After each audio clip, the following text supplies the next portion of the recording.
So the first question to you guys in quantum physics समझने के लिए, what do you remember about waves? Waves की definition क्या पढ़ी थी हमने एएस में? हमने वेव्स की एक डेफिनेशन पढ़ी थी एएस में।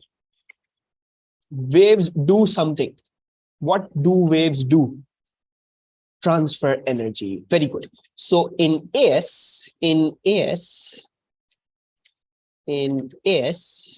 we studied waves transfer energy, right? Waves transfer energy from place to place, right? Energy from one point to another. Let's write that. From one point to another. अच्छा, दूसरी चीज क्या? दूसरी चीज ये कि लाइट, एस में हमने लाइट को एज अ वेव पढ़ा था, राइट? हमने लाइट को एज अ वेव पढ़ा। हमने कहा था light is basically a wave like thing, ठीक है? हमने उसमें डायफ्रैक्शन देखी थी, हमने उसमें इंटरफेरेंस देखी थी, वो सब कुछ एएस की कहानी थी। तो in as you understood light as waves, ठीक है? आपने कहा कि लाइट जो है या आपकी बेसिकली पूरा इलेक्ट्रोमैग्नेटिक स्पेक्ट्रम जो था, ठीक है, microwaves, radio waves, x rays, gamma rays, ultraviolet, visible light, infrared, ये सारी क्या थी? ये सारी बेसिकली वेव लाइक नेचर थी, वेव थी। और वेव का सबसे बड़ा प्रूफ, उनका मतलब ये प्रूव कैसे हुआ कि ये वेव्स थी? उनका प्रूफ था दो चीजों पे मबनी। वो दो चीजें क्या थी? एक तो ये कि आपको नजर आई क्या चीज? आपने डायफ्रैक्शन होते हुए देखी। You looked at diffraction. हमने देखा डायफ्रैक्शन ग्रेटिंग हमने पढ़ी। हमने वैसे डायफ्रैक्शन पढ़ी कि जब भी लाइट को एक नैरो स्लिट में से गुजारते हो तो वो लाइट जो है वो स्प्रेड करती है। इसके अलावा दूसरा प्रूफ क्या था? दूसरा प्रूफ थॉमस यंग ने हमें दिया था through the double slit experiment. तो दैट वाज इंटरफेरेंस, ठीक है जी ना? ये बड़ा इंपॉर्टेंट है समझना इस बात को कि इंटरफेरेंस और डायफ्रैक्शन जो है ना, वो सिर्फ वेव्स में ही हो सकते हैं, वो किसी और चीज में नहीं हो सकते, ठीक है? मतलब आपने अपनी जिंदगी में एक इंसान के बच्चे को डिफ्रैक्ट होते हुए नहीं देखा होगा, ठीक है? या आपने कभी किसी बॉल को एक दूसरी बॉल से इंटरफेयर होते हुए नहीं देखा होगा, ठीक है? जो इंटरफेरेंस वाली कहानी है और जो डायफ्रैक्शन वाली कहानी, वो कंप्लीटली अलग है, वो कंप्लीटली वेव्स की डोमेन में है, ठीक है? कभी ऐसा नहीं हुआ कि आप, ये दरवाजा है आपका, आप दरवाजे में से गुजर रहे हो, ठीक है, या आप दरवाजे में से गुजर रहे हो तो आप एकदम से फैलना शुरू हो गए। आपने ये जिंदगी में देखा होगा, ठीक है? ये दिस वुड नेवर हैपन। एक इंसान के लिए चीज नहीं होगी, ठीक है? ये this is something that's not happening. लेकिन आपने क्या देखा था? आपने ये देखा था कि अगर मैं लाइट को एक नैरो स्लिट में से गुजारता हूं तो ये डायफ्रैक्ट करती है, ठीक है? तो ये बड़ी अजीब कहानी थी। और हकीकत में, हाँ सच्ची में हमें ये नहीं पता समझ में आता था कि लाइट क्या है। तो जब ये दो चीजें प्रूव हो गई हमारे लिए, ठीक है, तो हमने कहा लाइट जो है वो वेव होगी, और हमने वो डिस्कशन वही बंद कर दी। मतलब उसके बाद किसी ने फिर सवाल नहीं उठाया कि लाइट कोई और चीज तो नहीं है, ऐसा तो नहीं, वेव नहीं है। तो हमने कहा ठीक है, हम अब हमें यकीन हो गया लाइट हकीकत में वेव ही है, ठीक है? और न्यूमेरस हमें एक्सपेरिमेंट भी मिल गई, डायफ्रैक्शन, इंटरफेरेंस, पोसॉन, स्पॉटर वगैरह वगैरह, बहुत सारी इसमें चीजें हैं जो वेव्स को होना प्रूव करती है लाइट का, ठीक है? अब मसला एक बात का आता है। एक बात का मसला क्या आता है? एक बात का मसला ये आता है, सपोज करो ये आपका एक मेटल सरफेस, ठीक है? Let's take our metal surface and एक काम करते हैं, लेट्स से मैं इस पे जो हूं red light, let's make red light incident on this, ठीक है जी? सो मैं इस पे जो हूं वो रेड लाइट मार रहा हूं, मैं रेड लाइट मार रहा हूं। अब yes, obviously the red light will reflect, ठीक है जी? The red light reflects, but obviously if light is waves, अगर हकीकत में जो लाइट है वो अगर वेव है और एक वेव एनर्जी ट्रांसफर करती है, तो बेसिकली ये हो रहा है कि ये जो है, ये जो वेव आती है आपकी यहाँ पे, ठीक है जी, ये वेव आती है, ये इधर क्या कर रही है? ये इधर एनर्जी ट्रांसफर कर रही है टू द मेटल सरफेस, है ना? मतलब it must at all times be transferring energy to the metal surface, है ना?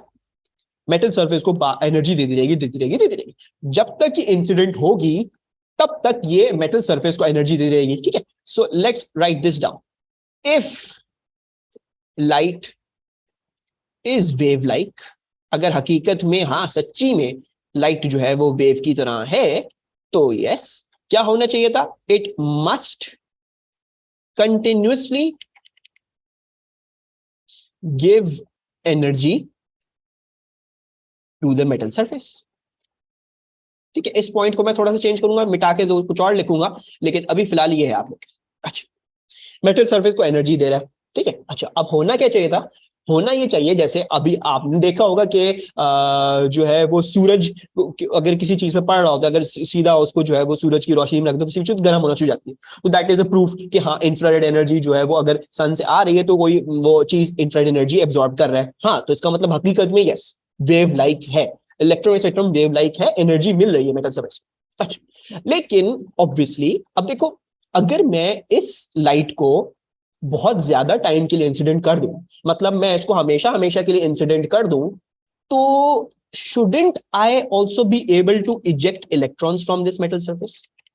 मतलब basically, if I am shining light on a metal surface for a sufficiently long time, मतलब मैं बहुत ज्यादा लंबे टाइम के लिए लाइट अगर इस पे शाइन कर दूं, तो क्योंकि ये वेव है, ये इस मेटल सरफेस को एनर्जी दे देगी, दे देगी, दे देगी, तो यकीनन इसके इलेक्ट्रॉन्स को भी एनर्जी देगी। एक पॉइंट आएगा, इलेक्ट्रॉन्स इतनी एनर्जी गेन कर लेंगे कि निकल आएंगे बाहर, है ना? So if light is wave like, if light is wave like, अब मैं इस पॉइंटर को दोबारा से करके लिख रहा हूं, if light is wave like, electrons must be emitted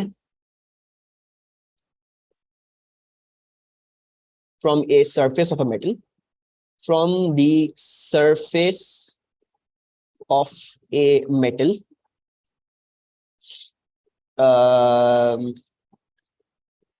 if light is incident,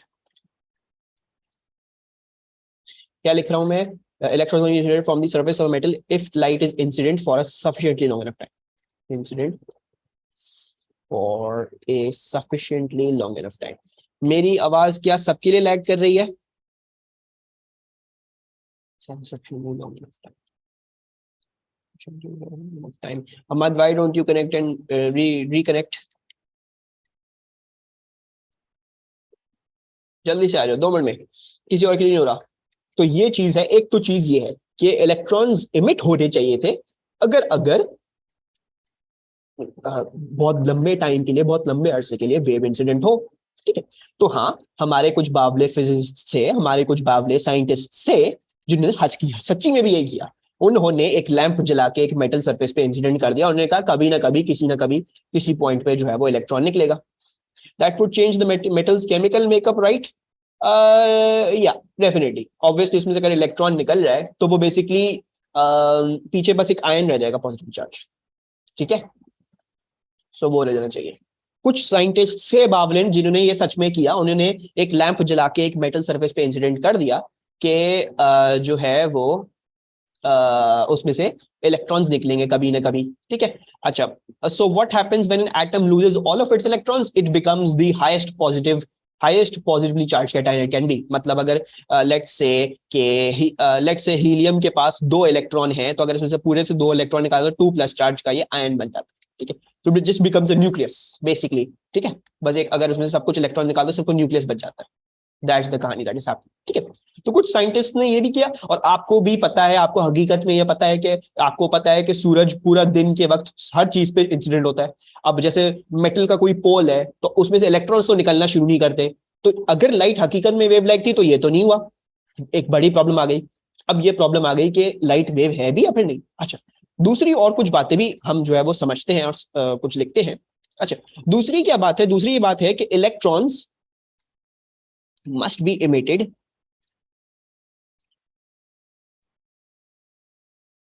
continuously and randomly.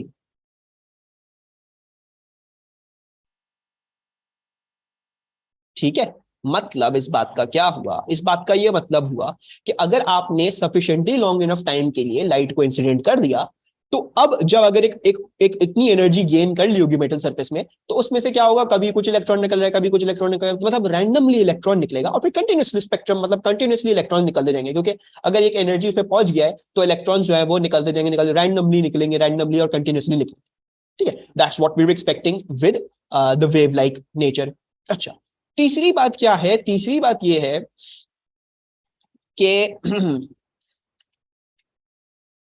this must happen at any frequency. This must happen at any frequency. What do I mean by that? इसको भी समझ लेते हैं. Given intensity is constant. Is constant. ठीक है जी. मतलब इस बात का ये हुआ, इस बात का ये हुआ कि भाई देखो, मैं ब्लू लाइट शाइन करूं कि मैं रेड लाइट शाइन करूं, मैं चाहे अल्ट्रावायलेट मारूं उस पर, मैं चाहे इंफ्रारेड मारूं, अगर तो वेव लाइक है और हकीकत में अगर वेव्स जो है वो ट्रांसफर करती हैं energy from one point two another, तो मैं जो भी फ्रीक्वेंसी ऑफ लाइट इस्तेमाल करूं, जो भी फ्रीक्वेंसी इलेक्ट्रॉनिक स्पेक्ट्रम इस्तेमाल करूं, होना ये चाहिए था कि किसी ना किसी पॉइंट पे आके अगर मैंने बहुत टाइम लगा दिया है तो electrons must be emitted and they must be emitted continuously and randomly. ठीक है. But the biggest problem is in तीनों में से कोई भी पॉइंटर ओबे नहीं हुआ. हकीकत में भी आपको ये नहीं मिलता और ना ही ये एक्सपेरिमेंटली भी करने के बाद भी, मतलब एक मेटल सरफेस पे पूरी 2 साल 4 साल 5 साल तक भी उस पर एनर्जी इंसिडेंट करने के बाद, एक वेव इंसिडेंट करने के बाद हमें ऐसा कुछ नहीं मिला. मतलब क्या हुआ? एक बहुत बड़ा धचका लगा कि जो आप लाइट को समझ रहे थे कि ये वेव है, वो हकीकत में वेव नहीं निकली, वो कुछ और. अब उसकी कहानी फिर गिच पिच में पड़ गई है. ठीक है. So these are the assumptions for the wave like nature of light. ठीक है. इसमें से और 2-3 पॉइंटर्स भी लिखवाऊंगा, तो वो बाद में लिखवाऊंगा. अभी थोड़ा सा प्रीलिमिनरी स्टेजेस में, अभी बहुत ज्यादा अनक्लियर हो जाएगा. Any problems with this discussion अभी फिलहाल जो हमने करी? कोई पॉइंटर इन तीनों में से जो समझ में नहीं आया? हकीकत में third one this must happen at any frequency. Kashish basically मैं ये कह रहा हूं कि देखो, अगर वेव का काम है एनर्जी ट्रांसफर करना, ठीक है जी, वेव का काम है अगर एनर्जी ट्रांसफर करना, तो मैं अगर ब्लू लाइट इस्तेमाल करूं जिसकी फ्रीक्वेंसी अलग, मैं अल्ट्रावायलेट इस्तेमाल करूं जिसकी फ्रीक्वेंसी अलग, मैं गामा रे इस्तेमाल करूं जिसकी फ्रीक्वेंसी अलग, मैं इंफ्रारेड इस्तेमाल करूं जिसकी फ्रीक्वेंसी अलग, मतलब फ्रीक्वेंसी का कुछ फर्क नहीं पड़ना चाहिए. अगर हकीकत में वेव एनर्जी ट्रांसफर करती है तो मैं कोई भी फ्रीक्वेंसी इस्तेमाल करूं, इमिशन होनी चाहिए थी इलेक्ट्रॉन्स की, है ना? तो बेसिकली ये कह रहा हूं, ये 3 अजम्पशंस है अभी तक की.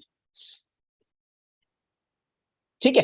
अच्छा, अब आ जाते हैं हकीकत में क्या होता है. हकीकत में आपके पास होता है इन रियलिटी, और ये बहुत बड़ा धचका लगा, in reality the photo electric effect occurs.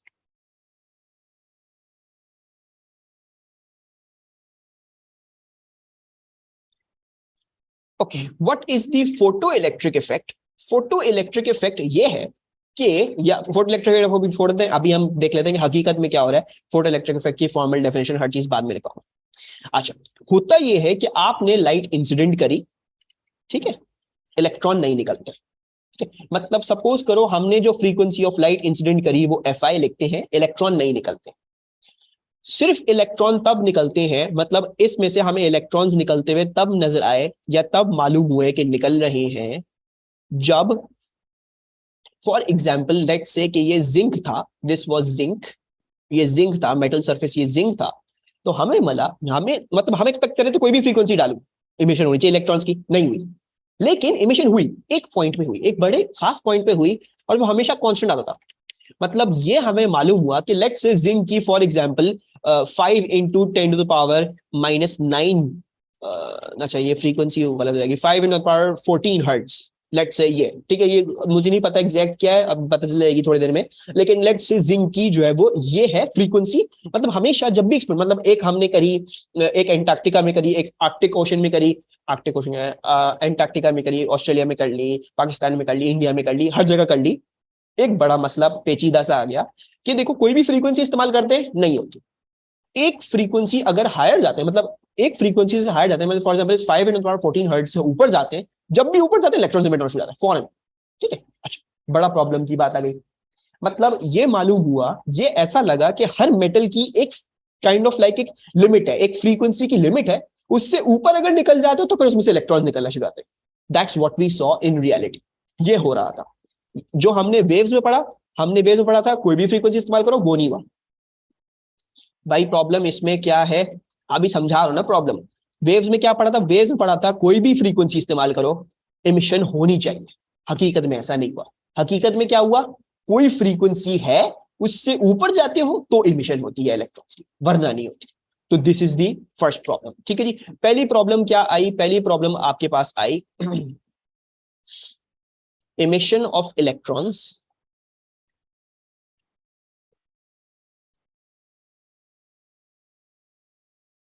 happens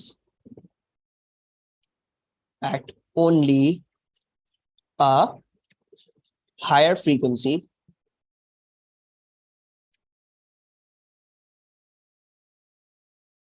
than the threshold frequency of the metal। ठीक है, तो I want everyone to at least admire the point कि वेव्स में क्या था। वेव्स, अगर ये वेव थी तो किसी भी फ्रीक्वेंसी पे होता। हकीकत में क्या हुआ? किसी भी फ्रीक्वेंसी पे नहीं हो रहा। जब इस एफ ओ से ऊपर जाते हो, एफ आई, कोई भी एफ आई इस एफ ओ से ऊपर लेते हो, तब इलेक्ट्रॉन्स इमिट होते हैं। अच्छा, दूसरा क्या था? वेव से हमने कहा था, वेव से हमने कहा था electrons must be emitted continuously and randomly, continuously and randomly if light is incident for a sufficiently long enough time। मतलब अगर हम लाइट को sufficiently long enough time के लिए कर दें तो इलेक्ट्रॉन्स रैंडमली निकलेंगी और कंटिन्यूअसली स्ट्रीम में निकलेगा एक। ठीक है, यहां पे दोबारा से ये नहीं मिला। हमें क्या मिला? हमें ये मिला कि electrons were emitted spontaneously।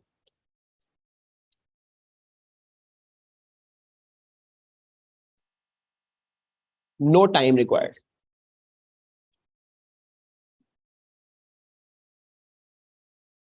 electrons were emitted spontaneously, no time required when Fi was greater than Fo। ठीक है, वेव्स का दूसरा पॉइंटर भी डिफीट हो गया। भाई हमने कहा अगर वेव थी तो वो आहिस्ता आहिस्ता एनर्जी देगी, मतलब कुछ एनर्जी लाती है मेटल सर्फेस देखो, फिर कुछ एनर्जी देगी, फिर एनर्जी उसको देगी, फिर देती जाएगी। एक पॉइंट है कि इतनी एनर्जी होगी, इलेक्ट्रॉन निकलना शुरू हो जाएंगे। ये नहीं हुआ। हुआ क्या? हुआ ये कि एक फ्रीक्वेंसी से जब हायर जब भी जाते हैं, मतलब फॉर एग्जांपल इसकी फ्रीक्वेंसी आ रही है 5 इंटू 10⁻14, ये इसकी थ्रेशोल्ड फ्रीक्वेंसी है, इसकी एफओ है। तो एफ आई को अगर मैं 5.1 इंटू 10⁻14 करता था और 0.1 मिली सेकेंड के लिए भी लगाता था, मतलब 0.1 मिली सेकेंड के लिए भी इंसिडेंट करता था, इलेक्ट्रॉन निकलता था। मतलब कोई डिले नहीं थी, देयर वाज नो डिले। मतलब किसी टाइम के लिए नहीं लाइट शाइन करनी पड़ी, एनर्जी नहीं देनी पड़ रही। We don't need to give energy, बस एक मिली सेकेंड के लिए भी करोगे इलेक्ट्रॉन निकलेगा, इलेक्ट्रॉन निकलना शुरू हो जाएंगे। ये भी एक और पॉइंटर डिफीट हो गया। किस चीज का? वेव्स का डिफीट हो गया। वेव्स में क्या था? वेव्स में ये था, ये बड़ा इंपॉर्टेंट है, you need to know this. 4-5 marks के सिर्फ ये आते हैं, वेव क्यों नहीं है, लाइट पार्टिकल क्यों है, वगैरह वगैरह सब चीजें आपको पता होनी। तो वेव्स ने क्या कहा? वेव्स ने कहा था सफिशिएंटली लॉन्ग इनफ टाइम हो, अगर टाइम लगाओगे तो इलेक्ट्रॉन निकलेगा। यहां ऐसा नहीं हुआ, यहां यह हुआ इलेक्ट्रॉन निकला तो, लेकिन स्पॉन्टेनियसली निकला, टाइम लगाए बगैर निकला। जैसे ही एफ आई एफ ओ से बड़ी हुई, फॉरन इलेक्ट्रॉन निकलना शुरू हो गया। क्या? अब चाहे वो 1 मिली सेकेंड हो, चाहे 1000 सेकेंड हो, 5000 सेकेंड हो, या 100,000 मिलियन सेकेंड हो, टाइम लग का कोई पर्सपेक्टिव नहीं था। जैसे ही एफ आई एफ ओ से बड़ी हुई, इलेक्ट्रॉन निकल रहे हैं। ठीक है जी, any problem till over here? समझ में आ रहा है why the wave thing is getting deprecated over here? Wave वाली जो थ्योरी है लाइट की, वो इधर खत्म होने को पहुंच रही है। ठीक है, it is getting Aahista Aahista उसके सारे पॉइंटर्स रद्द हो रहे हैं।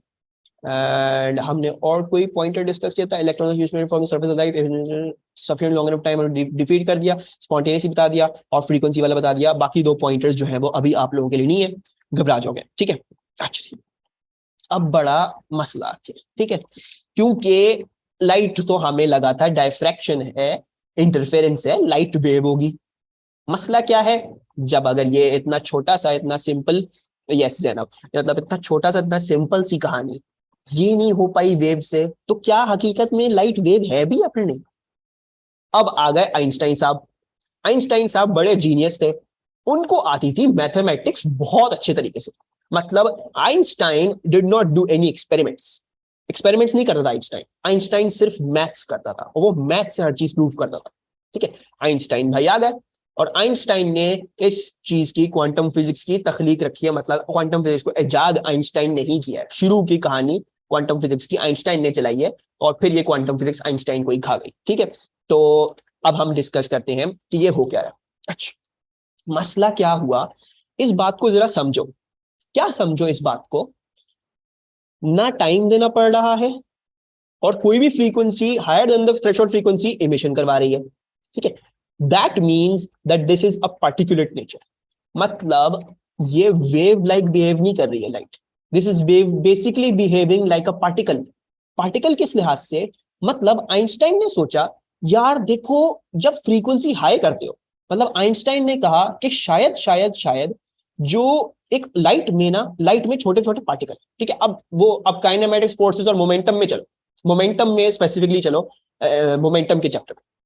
वो याद है, एक बॉल आके दूसरी बॉल से कोलाइड करती है, तो फिर ये वाली बॉल इसको मोमेंटम देती है, तो फिर ये आगे चलना शुरू होती है, वो वाली कहानी। आइंस्टाइन ने सोचा ऐसा कुछ, आइंस्टाइन ने सोचा यार शायद शायद शायद लाइट वेव नहीं है, लाइट में ना छोटे छोटे पार्टिकल। आइंस्टाइन ने ये सोचा, और आइंस्टाइन ने कहा कि उन पार्टिकल्स की जो एनर्जी का जो लिंक है ना, वो शायद शायद फ्रीक्वेंसी के साथ है। आइंस्टाइन ने कहा शायद शायद, क्योंकि देखो अगर एक फ्रीक्वेंसी हायर लेके जाते हो टाइम लिए बगैर, एकदम से इमिशन लग गया, यानी उसने कहा किसी ना किसी तरह कंजर्वेशन ऑफ एनर्जी लग रही है। उसने ये डिड्यूस किया, फ्रीक्वेंसी से लिंक्ड है एनर्जी किसी ना किसी तरीके से, उसने ये डिड्यूस किया।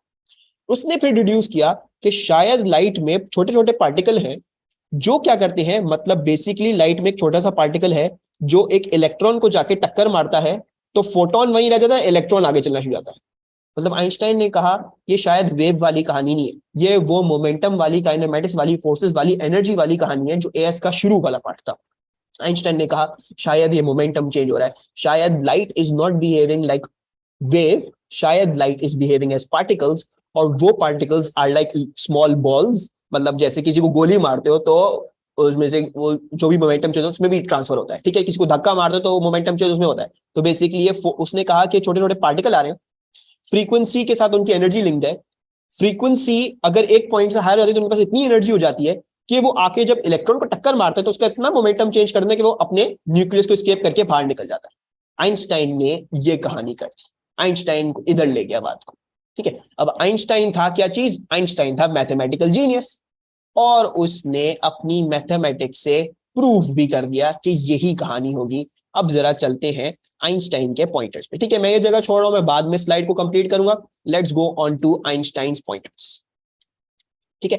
इसमें से सबसे इंपॉर्टेंट वाली लिखवाऊंगा, पता नहीं कोई 20-50 पॉइंटर कुछ है इस तरह से, किसी ने मुझे एक दफा बताया था, लेकिन you don't need to know all of them, you just need to know about the very few and important ones, ठीक है। Einstein's pointers.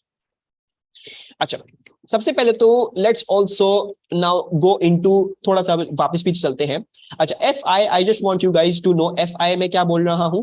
F I is the incident frequency, this is the incident frequency. और F O क्या है, F O is basically the threshold frequency. और threshold frequency को जरा define कर लेते हैं। एक्चुअली सो थ्रेशोल्ड फ्रीक्वेंसी का भी, द थ्रेशोल्ड फ्रीक्वेंसी की डेफिनेशन लिखते हैं। Threshold frequency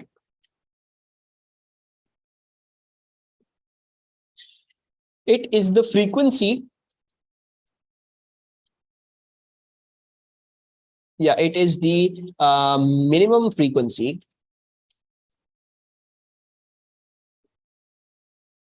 for a target metal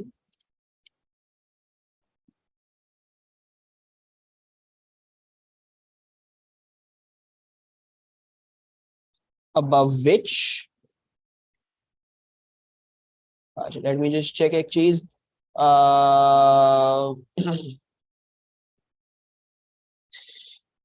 it is the minimum frequency for a target metal above which the photoelectric effect occurs, ठीक है। इसको सही तरह से लिखते हैं, above which electrons can be emitted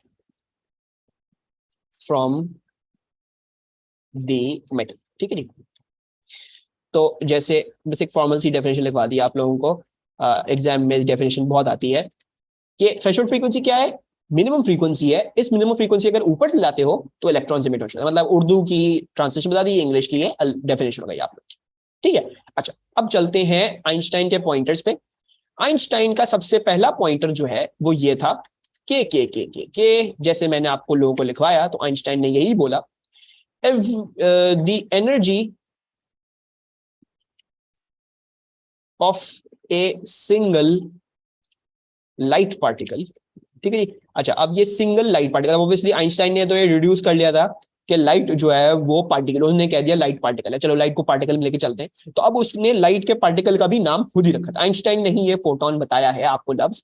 तो basically energy of a single photon, photon is basically your light का पैकेट, मतलब जो बॉल मैंने आपको बताया कि light is basically like particles, like ball, छोटी छोटी बॉल्स, तो उस बॉलों का नाम जो है वो आइंस्टाइन ने फोटोन रखा, ठीक है। तो एक काम कर लेते हैं, फोटोन को भी जरा डिफाइन कर लेते हैं इधर।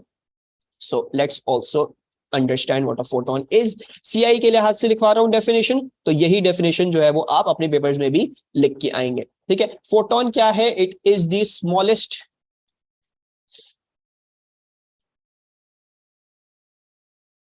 indivisible indivisible packet of energy, ठीक है जी, individual packet of energy of electromagnetic radiation, ठीक है। नाउ ये इलेक्ट्रोमैग्नेटिक रेडिएशन के लिए यानी infrared waves, ultraviolet, X rays, gamma rays, सबके लिए यही है, ठीक है जी। लाइट का नहीं है सिर्फ, ये सबके लिए यही है, ठीक है। अच्छा अभी फिलहाल लाइट में ही रहते हैं। तो it is the smallest individual packet of energy, packet की जगह आपको मार्क स्कीम्स में और खुद भी आप ये लिख सकते हो, ठीक है, इसमें कोई पाबंदी नहीं है। पैकेट को वो क्वांटम भी बोलते हैं, they also call this the quantum of energy, ठीक है। अच्छा क्वांटम फिजिक्स क्या है? क्वांटम फिजिक्स को भी जरा समझ ले, क्वांटम फिजिक्स है क्या? Quantum physics is the physics of the very very small, मतलब जो चीजें बहुत छोटी छोटी है, इलेक्ट्रॉन छोटा सा, न्यूक्लियस छोटा सा, और छोटी छोटी चीजों की कहानी, ये क्वांटम है। क्वांटम इज बेसिकली छोटा, तो क्वांटम फिजिक्स भी छोटी फिजिक्स है, स्मॉल, हर चीज स्मॉल फिजिक्स, ठीक है। Smallest individual packet of energy of electromagnetic radiation, या फिर पैकेट ऑफ एनर्जी को क्वांटम ऑफ एनर्जी भी लिख सकते हो। तो आइंस्टाइन ने क्या कहा? Energy of a single photon is directly proportional to its frequency, ठीक है। और आइंस्टाइन ने इस चीज में कोई कमाल नहीं दिखाया, ये आइंस्टाइन से पहले कोई समझ जाता तो वो भी यही बात करता, ठीक है। इवन इनफैक्ट आई थिंक आप लोग भी ये बात कर सकते थे, लेकिन खैर Einstein to call of the fame. तो energy is directly proportional to frequency, कोई खास बात नहीं है। उसने कहा भाई अगर किसी एफ आई पे जाके हो रहा है, किसी एफ आई जो एफ ओ से बड़ी है उस पे हो रहा है, तो लाजमी बात है अगर ये पार्टिकल है तो उसमें मतलब एफ और एनर्जी का लिंक होगा। जाहिर बात है अगर एफ ओ पे नहीं हो रहा है, एफ आई पे हो रहा है जो एफ ओ से बड़ी है, तो that means, that definitely means कि एनर्जी जो एक चीज लेके आ रही है उसकी लिंक फ्रीक्वेंसी के साथ है। हाँ अब आइंस्टाइन ने जरा इसके डायरेक्ट प्रोपोर्शन का लिंक दे दिया, उसने कहा energy is directly proportional to F, ठीक है। अच्छा अब ये थोड़ा सा मैं आपको एक आगे स्टेप लेके जा रहा हूं, ठीक है जी। अब ये जो अगर डायरेक्ट प्रोपोर्शन का साइन हटाते हैं तो हमारे पास क्या आता है? हमारे पास आता है E equals to H F, ठीक है जी, एच एफ। ये एच आता है constant which is the Planck's constant, this is the Planck's constant. और ये प्लैंक्स कांस्टेंट क्या है? प्लैंक्स कांस्टेंट दुनिया की, आपकी पूरी कायनात की बेसिकली सबसे छोटी लेंथ है, ठीक है। That's the smallest length possible in your दुनिया, कायनात वगैरह वो व्हाटएवर, ठीक है। This value you can find out in your data book, ठीक है जी। प्लैंक्स कांस्टेंट की वैल्यू आपको मिल जाएगी, ये जो कांस्टेंट प्रोपोर्शनल है E इक्वल्स टू HFI, ठीक है। अच्छा थोड़ा सा इधर हम और भी चीज को लेके चलते हैं। अगर आपको एनर्जी देनी हो ऑफ n फोटॉन्स, ये तो एनर्जी है एक फोटोन की E इक्वल्स टू HF, अगर आपको एनर्जी देनी हो, एनर्जी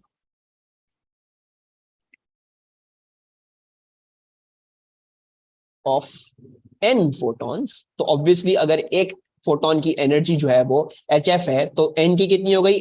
n की NHF हो गई, straight forward.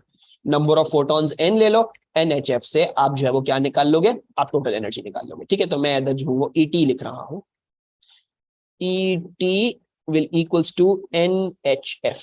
Any problem still over here? Einstein की बात तक पहला वाला पॉइंटर नो दूसरा वाला पॉइंटर आइंस्टाइन ने बताया तो है, लेकिन n क्या है? n is the number of photon ना, एनर्जी ऑफ n फोटॉन्स, अगर 10,000 फोटोन है तो 10,000 n, ठीक है। अच्छा दूसरा पॉइंटर आइंस्टाइन ने बता तो दिया, लेकिन ये सबको ही पता था। इक्वेशन में फ्रीक्वेंसी थ्रेशोल्ड है या इंसिडेंट? ये इंसिडेंट है, दिस इज HFI, मतलब फोटोन की जो एनर्जी, फोटोन की जो फ्रीक्वेंसी है ना वो है, ठीक है। थ्रेशोल्ड नहीं है ये F है। अगर थ्रेशोल्ड लिखना होगा तो FO लिखूंगा, ठीक है।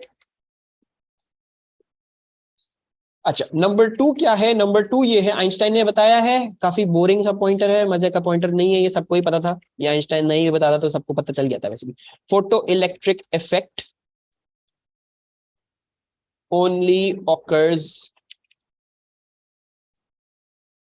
F only occurs for F I greater than F O, यानी जब आपकी इंसिडेंट फ्रीक्वेंसी थ्रेशोल्ड फ्रीक्वेंसी से बड़ी होती है, फोटो इलेक्ट्रिक इफेक्ट तब होता है। फोटो इलेक्ट्रिक इफेक्ट क्या है, उसकी फॉर्मल डेफिनेशन लिखवाऊंगा, फोटो इलेक्ट्रिक इफेक्ट ये चीज है, ये पूरी कहानी, ठीक है नी। अच्छा, और तीसरा पॉइंटर, अब जरा अच्छी और बात समझ में आ जाती है, के the maximum kinetic energy, the maximum kinetic energy of the ejected electron, of the ejected electron is proportional to the difference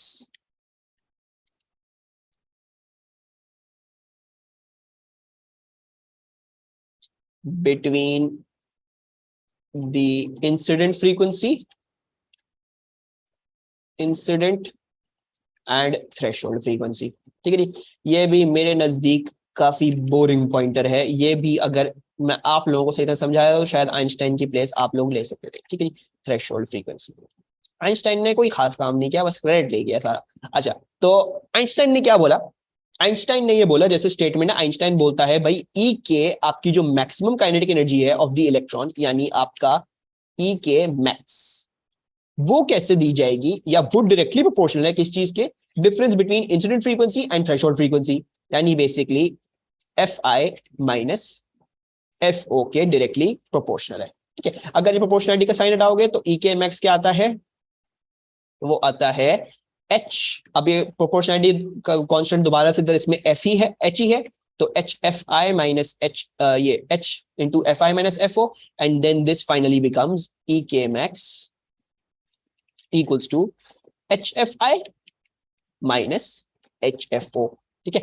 अच्छा, अब इसमें भी आइंस्टाइन ने कोई जो है वो कोई तीर नहीं मारा, ठीक है भाई। देखो, अगर आइंस्टाइन इतनी बात बता चुका था पहले ही कि एक एनर्जी फोटोन की एच एफ है, ठीक है जी, अब आपको यह भी पता है कि एफ ओ से ऊपर जब जाते हो तब जाके कोई ना कोई चीज रिलीज होती है, तो अब देखो डेफिनेटली बात यह हो गई कि एक फोटोन एनर्जी कितनी लेके आता है? E equals to H F लेके आता है, ठीक है। अच्छा जी, अब एच एफ ओ अगर वो सिर्फ उतनी ला रहा है जो आपकी थ्रेशोल्ड फ्रीक्वेंसी के बराबर है, यानी थ्रेशोल्ड फ्रीक्वेंसी का मल्टीप्लाई वगैरह है, तो ये सिर्फ इतनी एनर्जी है, मतलब ये बिल्कुल ऑन द वर्ज है, कि मतलब ऑन द वर्ज पे छोड़ देगी इलेक्ट्रॉन को निकलने के, ठीक है। मतलब ये मिनिमम अमाउंट ऑफ फ्रीक्वेंसी है, मिनिमम फ्रीक्वेंसी और मिनिमम एनर्जी जिस पे इलेक्ट्रॉन एमिट होगा।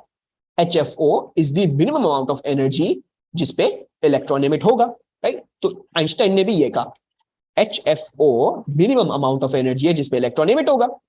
तो आइंस्टाइन ने बेसिकली कहा भाई ईके मैक्स क्या रह गई, उसने कंजर्वेशन ऑफ एनर्जी लगाई, उसने कहा भाई अगर HFO इस्तेमाल हो रहा है, भाई देखो अगर FO से पहले, अगर मैं FO से छोटा हूं तो नहीं एमिट हो रहा है इलेक्ट्रॉन, तो इसका मतलब क्या है? FO तक जो भी फोटोन की एनर्जी है, all of the photons that bring energy HFO तक, वो सब क्या है? वो सब उसमें इस्तेमाल हो रही है कि इलेक्ट्रॉन को उसके न्यूक्लियस से जुदा कर सके, ठीक है। मतलब अगर मैं एक HFO का इतनी एनर्जी दे के एक फोटोन को भेज रहा हूं, वो जाके इलेक्ट्रॉन पे लगता है, तो वो सिर्फ इतनी एनर्जी है कि वो इलेक्ट्रॉन को उसके न्यूक्लियस से जुदा कर सके, उसको अदर अलग करके बाहर निकाल सके, ठीक है। मतलब सिर्फ इतना मोमेंटम चेंज कर सके, उसको बाहर निकाल सके, ठीक है। अब जाहिर बात है अगर ये सारी एनर्जी सिर्फ इलेक्ट्रॉन को बाहर करने में, निकालने में ले गई है, लग गई है, तो एनर्जी, इलेक्ट्रॉन की काइनेटिक एनर्जी कहां से आएगी? सारी उस बात से आएगी जो इस FO से ऊपर था, जो भी इस HFO से ऊपर था। तो आइंस्टाइन ने कहा, यही कहा भाई HFO एनर्जी लग रही है इलेक्ट्रॉन को इजेक्ट करने के लिए, HFI जो उसके ऊपर इजाफी है, ठीक है, HFI में से HFO निकाल दोगे तो उसके इजाफी जो ऊपर है वो क्या बन जाएगी? वो कंजर्वेशन ऑफ एनर्जी, इलेक्ट्रॉन की काइनेटिक एनर्जी बन जाएगी। So HFI minus HFO, HFI incident energy, HFO energy required by the metal surface to release its electron. तो अगर HFI में से HFO माइनस कर दोगे, जो बची ये इतनी एनर्जी इलेक्ट्रॉन इमिट होने में लग गई, इतनी एनर्जी माइनस होने के बाद ये काइनेटिक एनर्जी मिल गई उस इलेक्ट्रॉन को, ठीक है नहीं। सो ये पूरी कहानी है जो आइंस्टाइन ने आप लोगों के लिए बता दी। हाँ समझ आ रहा है सब। Actually now I am going to write the last two definitions for you, और फिर हम इसको ऑफ करते हैं। HFO जो है ना, HFO that is also known as the this thing which is basically the work function. Okay, let's write this with black. This is known as the work function of the metal. अच्छा, work function क्या है? Work function basically ये है कि the minimum amount of energy, minimum amount of, let's say minimum amount of incident photon energy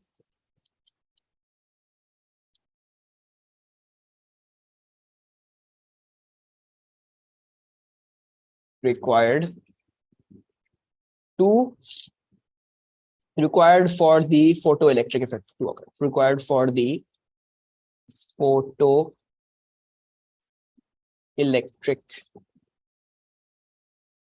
effect to occur, ठीक है। अब ये जो मैंने आपको बताया, ये एनर्जी लगेगी इलेक्ट्रॉन को निकलवाने में, तो माइनस करके जो बची है वो ई के मैक्स में लगाई, ठीक है। सो अब बस फाइनली फोटो इलेक्ट्रिक इफेक्ट की जो है वो लिख लेते हैं definition. So when light of A frequency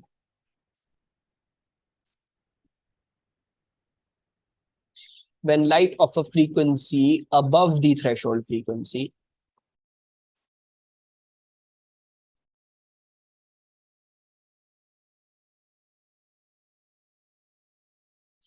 is incident on a target metal,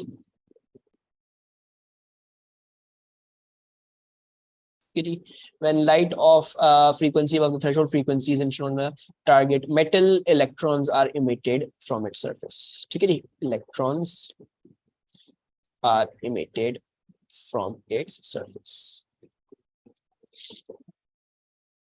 So ये आज की आपकी पूरी की पूरी थ्योरी क्लास थी। अब हम दोबारा से किस चीज की कश्मकश में पड़ गए हैं? दोबारा से इस चीज की कश्मकश में पड़ गए हैं कि एक जगह तो डायफ्रैक्शन इंटरफेरेंस प्रूव कर रही है वेव थ्योरी, वो तो ये प्रूव कर रही है कि वेव लाइक है लाइट। अब एक जगह ये फोटो इलेक्ट्रिक इफेक्ट आ गया, जो क्या प्रूव कर रहा है? जो प्रूव कर रहा है पार्टिकुलेट नेचर ऑफ लाइट, ठीक है। तो ये बेसिकली प्रूव है, this is basically the proof of particulate nature, ठीक है। मतलब आइंस्टाइन ने जो अंदाजा लगाया है वो बिल्कुल सही लगाया है, और उसका प्रूफ हम देखेंगे in the next class when we are back to our mathematics, ठीक है। तो मैथमेटिक्स लगा के और वो क्वांटम फिजिक्स का जो है वो बड़ा मसले वाला पार्ट शुरू होने वाला है नेक्स्ट क्लास से, ठीक है। तो ये था आपका पार्टिकुलर नेचर का proof, the photo electric effect, ठीक है। इसमें दो और पॉइंटर्स और लिखवाने हैं, वेव्स वाली इसमें भी दो पॉइंटर्स और लिखवाने हैं, इसको थोड़ा सा नीचे कर लेते हैं। ये मैं आपके साथ कल डिस्कस करूंगा, ठीक है जी। I hope there are no problems, और आई होप जो है वो समझ में आया हो कि जो चीजें हमें लगती हैं काफी आसान है वो हकीकत में ऐसी नहीं है, ठीक है। ओके तो कहने का मतलब ये है कि दुनिया जो है वो बड़े उसके रूप हैं। एक इंसान होता है ना, लगता है बड़ा शरीफ है, अंदर से बड़ा अंदर से बड़ा वो निकलता है कि दो नंबर चीज है। फोटोन भी दो नंबर चीज है, मतलब लगा पहले वेव है, फिर उसके बाद लगा पार्टिकल है। मसला अब क्या लग रहा है? अब ये भी नहीं लग रहा है कि पार्टिकल है ना वेव लग रहा है, मैंने तो फंसा दिया, मैं आपको बना के फंसा दिया ना। मैं फोटो इलेक्ट्रिक भी करके दिखाऊंगा, और जो है मैं क्या करके दिखाऊंगा, मैं डायफ्रैक्शन इंटरफेरेंस करके भी दिखाऊंगा। तो ये दोगलापन है जो एक फोटोन, एक लाइट बीम आपके साथ कर सकती है और आपको धोखे में डाल सकती है, और यही धोखे का नाम है quantum physics. Quantum physics physics का बहुत बड़ा धोखा है, ठीक है। मतलब हमें अक्सर बहुत अच्छे खासे टाइम तक लगा कि हमें सब चीजें समझ में आ रही, जब क्वांटम फिजिक्स आई तो हमें फिर से लगने लगा कि हमें अब कुछ समझ में नहीं आ रहा, सब कुछ नया हो गया, ठीक है।